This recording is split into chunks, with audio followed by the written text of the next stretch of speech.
numbers are at right now. So basically, the highlight from this press conference is that since the Safe Summer program was launched in summer 2022, there was a 19% reduction Oh, wow, yeah. in crime at the end of the year. And then I have some more stats for you because the presser was Yeah. very stat heavy. I noticed that too, Emily. Yes. They kind of were just listing out all stats, but I mean, it was good I love news, it because though. the It was good numbers news. tell a story, right? So as of April 30th, 2024, all homicides were down by 7% in Portland since 2023, and then 16% from the prior 3 years. Homicides from gun violence were down by 23% since 2023 and 29% from the prior 3 years.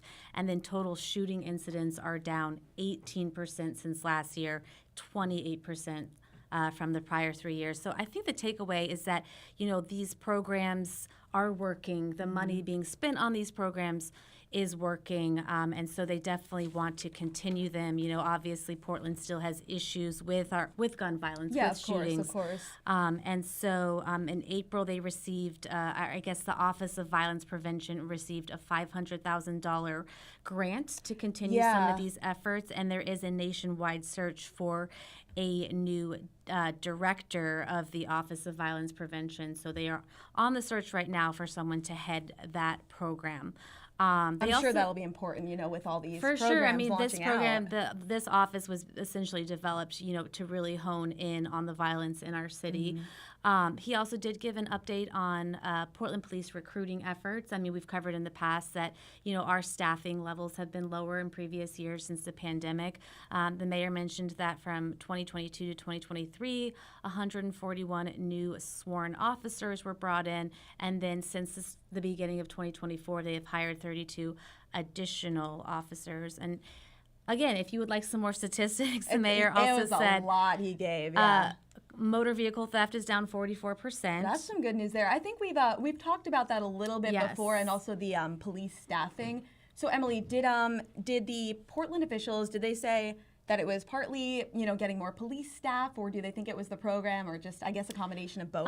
Just a combination. I mean, my takeaway is that, the money is working. The money being spent on these programs, these programs are really honing in on where the problems are. So this woman named Sierra Ellis is the director of a program called Ceasefire, which was an initiative that I think was developed in 2023, I believe. But she did mention that the numbers for April of 2024 show that it was the lowest number of verified shootings in that month since May 2020. May in 4 years. 4 Oh my years, and our gosh. numbers are back down to 2020 Took us levels. 4 years to get there then. It did. 4 years of trial and error and trying different things, it seems like. And then Emily, today, how do you plan on moving the story forward? I know there was a few neighborhoods that they're specifically focusing on with this grant, the following Portland neighborhoods: Cully, Hazelwood, Elliott. So there's a few out there. I mean, maybe thinking about going out there, talking to some people possibly. That is something I might do. I did a story on Monday. We had this story on Monday showing that Portland is one of the top 10 most dangerous places to live in. But this is based on not just gun violence, but also property crime. So depending on That's interesting. Yeah, it was interesting. It was a study that was done using FBI data, but they did sort of this calculation using those two things. So I can tell you that in the first quarter of 2022, Portland police said that there were 483 shootings and 34 homicides. During the same time frame in 2023, 346 shootings and 29 homicides, so a lot less. However, so far in 2024, we have had 285 shootings and 25 homicides. So the numbers are creeping back up there. And so I think, another reason for this press conference was to make people aware that, we need to keep targeting these issues, or if we lose this focus, we lose this momentum, those numbers are going to go back up, just like anything, just like the 90-day fentanyl emergency. As soon as you stop focusing on that and collecting that data and getting lazy with it, that's when those numbers go back up. So yeah, I'm certainly going to look into more data, probably ask some additional questions about which programs are going to continue, what are they looking for in a new in a new director for the Office of Violence Prevention and things like that. But these neighborhoods you mentioned historically have had higher numbers of shootings, and so that's another good question I'm going to try to find out the answer to today is why is that and what is specifically being done in those neighborhoods. A lot of different angles to take with this story, I feel like, this is something we have been covering. We're going to keep following, Emily, Yes. Especially with the summer months coming, because it's not just Portland. That's a national thing where summer crime just tends to go up in the summer. It does, yeah. Nationwide is there. I think the phrase that they were saying is "suns out, guns out," Gosh. and we laugh at that, but it's unfortunately it's a trend that it's happens horrible. around the country. Is the days are longer, the weather is warmer, and that's when people tend to get into trouble. Unfortunately, Yeah, more people getting outside, getting out there. But Emily, we are very excited to see your story tonight. That's going to be at 4, 5, or 6 tonight. one of those. Okay. Actually, I believe 4, 5, and 6. Awesome. So All right. three. Triple Yep. threat there. Yep. See Emily all the time on TV tonight. Emily, I hope, though, that on your way out, I know you have a lot of work to do. I do. I hope that you do not get stuck in traffic at the Rose Quarter. So that brings me to my next story. Thank you, Emily, by Thank the you. way. So take a look at your screen right now. Yeah, you can see always traffic at the Rose Quarter. And that is why there's kind of some more improvements that ODOT wants to make. This is all part of that Rose Quarter expansion plan. But the new information is that a group of advocates, they're filing a lawsuit over the Rose Quarter improvements.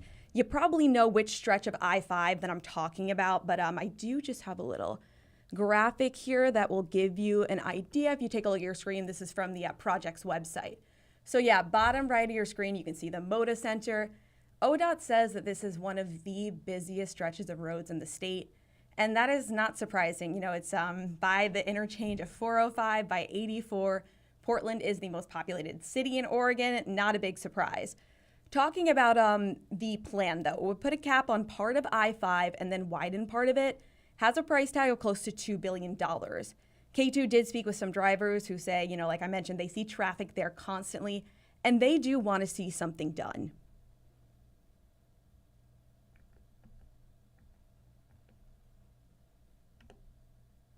Has grown tremendously here. So original plans need to be changed sometimes so that it can accommodate the community as it should. But the lawsuit, it claims that ODOT changed their plans for the project and that it doesn't follow the city's clean air and climate goals. They say that that violates state law. The groups, which includes advocates for biking, safe streets, and clean air, they are concerned that it will increase pollution, among other things. They also say that it doesn't align with Metro's regional transportation plan for the city. So those are the issues that they have. We did speak to one of them about that, so here's what he said. Indicate that ODOT was going to double the width of the freeway, which is what they're doing, going from about 80 feet today to 160 feet. And we did reach out to ODOT. They will not comment on a pending case, which is what we usually hear when there is some pending litigation. Who you just heard from, that was Chris Smith with No Freeways, No More Freeways, PDX. And like I said, ODOT, they're not going to comment on a pending case, but something new.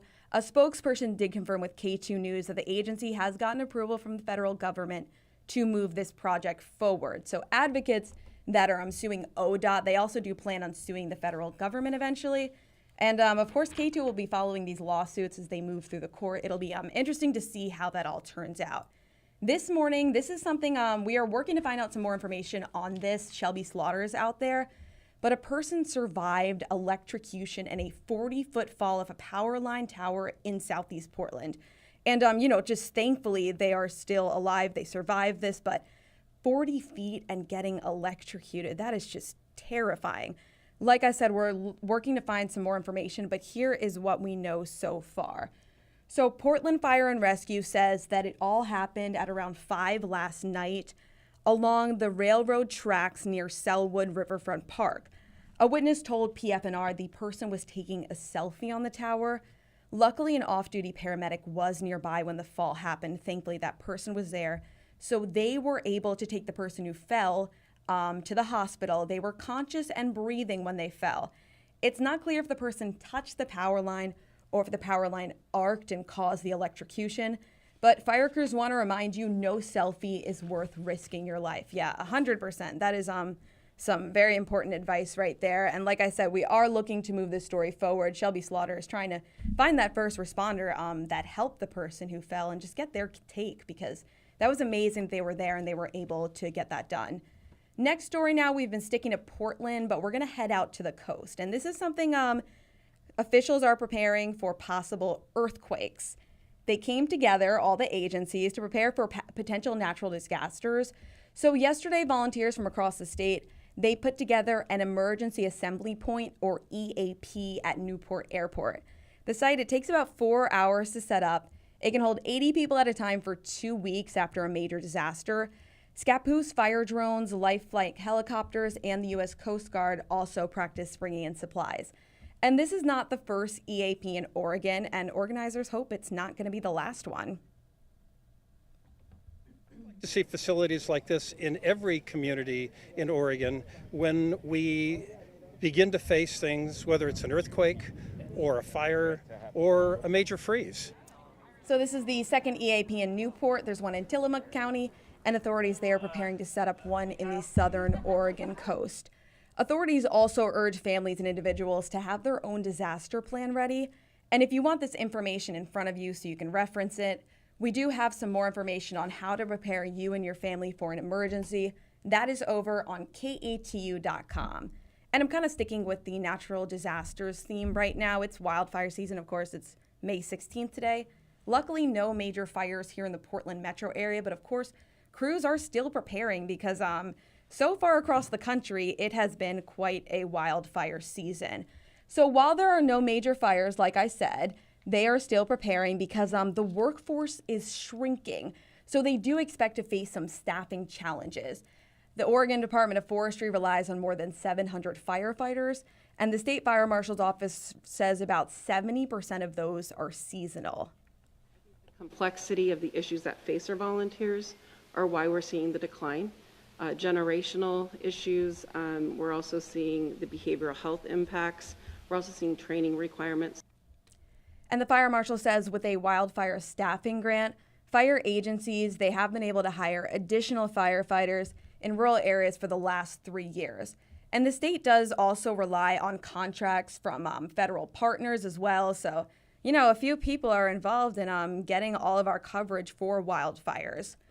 She also says that conversations about how to increase volunteer firefighter numbers are ongoing. And yeah, like a lot of things that we've been talking about, it's a national issue happening all across the country, just not enough volunteer firefighters out there. Now that we're speaking of wildfire season, I want to bring in Sarah Bagby with our weather to talk about. But Sarah, I know you had some information about just current wildfires burning right now. Yeah, well, I thought it would be interesting to look up. I went to the National Weather Service just to see where we are. I know we haven't had large ones, but we have had the occasional small one, which is normal. But most of them are human caused, and I think that I wanted to just run over these statistics. So just in year to date, from January and to today, there have been 213 fires caused by humans. I think the complexity of the issues that face our volunteers from lightning strikes. Now, of course, we haven't had lightning strikes because it's not the season, but the fact that we've had that many fires already, all caused by humans, and that's kind of how it goes on into the summer. Yeah, I was trying to, I need to talk about, I was trying to get the numbers up there. That's okay. It's kind of small on that anyway, so I'll just tell you that. So that's why there's little. Yeah, that's okay. Whenever I'm sitting there, I'm like looking down, pushing buttons, so no worries. So tell me about, so you were mentioning that not many of them are caused by like lightning or natural things like that. A lot of them are human caused, something we've heard a lot, which people really need to listen to fire safety and make sure that they are not doing anything that could start a fire. Absolutely. There's the obvious things, when it's dry, don't leave matches. Everyone knows that, but there are so many other details that can really help since we're going to be low staffed over the summer.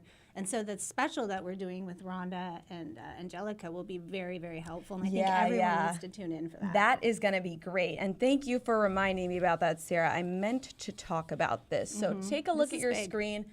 Awesome. So this is going to be May 27th at 6:30. Wildfire Season Prepare and Protect. Angelica and Rhonda were filming it. Our producer in the morning, Ali, put it together. they always do such a great job. So Yeah. I know this is going to be amazing. And this is right at Memorial Day, which is, perfect timing because everyone will be camping and whatnot. Or if they're not that weekend, it'll be all the weekends after. So the timing for this is perfect. So tune in for this. It'll be very important. For sure. And then, Sarah, let's get to our weather at home. I'm going to put up the Yeah. 7-day forecast here. There you go. At least we're all above 60s. But today is going to be our last day near 70 for a few days. And then we're going to be in the more normal temperatures. We do have those clouds rolling in. And then as far as rain, everyone's been asking me, when are we going to get a little bit of sprinkling or rain? Some people want it for their yards. We are going to get They a little need it, sprinkle. yeah. They're we'll looking get dry. It. But we'll get it tonight, late night. And it won't be a heavy rain. It'll just be a few showers. Maybe you'll wake up to a damp road, maybe not even. But the good news is our lawns will get it. And then we're going to stay pretty dry until about next Tuesday. It looks like we have another weather maker coming in that could bring us some more showers on Tuesday. So not too bad. All right. Well, the dry streak couldn't last forever. So Right. thank you for that, Sarah. No problem. And at least the weather for today is looking pretty nice if you want to get out there. This is a fun event happening downtown. It is to preview the NBA draft. So I want you to see it on your screen because it's easier for me to just show you than run through all this. See Is this the one here. with the Blazers? Oh yeah, this Oh, is the cool. Blazers. Yeah, I kinda Let's wanna go to this. Oh, I know, it'd be really fun. All right, I don't know if I have this here. It looks like it got deleted, but no. we're gonna talk about this. It's happening today. It's from 11:30 to 1:30. Trailblazers Pong Party. It's gonna be Okay. at Pioneer Square, and it's gonna be very packed there because the Blazers dancers are going to be there. Oh, cool. The mascot is going to be there. There's games you can play. You can win prizes. How cool. Yeah, they have the This 7. is a pop-up, I know, right? it's a pop. Well, Yeah. they said it yesterday, Yeah, but I guess that's a pop-up. yeah, it's a Not little a lot of time, but a enough to little bit. create a crowd. So I'm sure, though, if you're driving around Pioneer Square today, it's probably going to be not a lot of parking, probably a lot of point. activity happening out there. So But we're just be checking aware. out. Yeah, honestly, I may stop by on my way after I work. know, that It sounds like a kind of great fun. time. Plus, there's so many good carts right there. I Ooh. know. And then if you are interested in watching the NBA draft, that is June 26th, the first round, going to be right here on K2. We are excited for that. All right. Are you not excited, Sarah? I am. I'm I really was waiting excited. for you. I thought, because I know that we're also talking about NFL and stuff, so I was like, I don't know, because I'm more into NBA than the NFL, because they're changing things for the NFL, The aren't they? NBA is I'm just much more of a basketball Yeah, fan me than too, me football. too. But now we're going to hear about football too. All right. Well, thank you for that, Sarah, and thank you all for watching. Have a great day, and we'll see you right back here tomorrow at 11.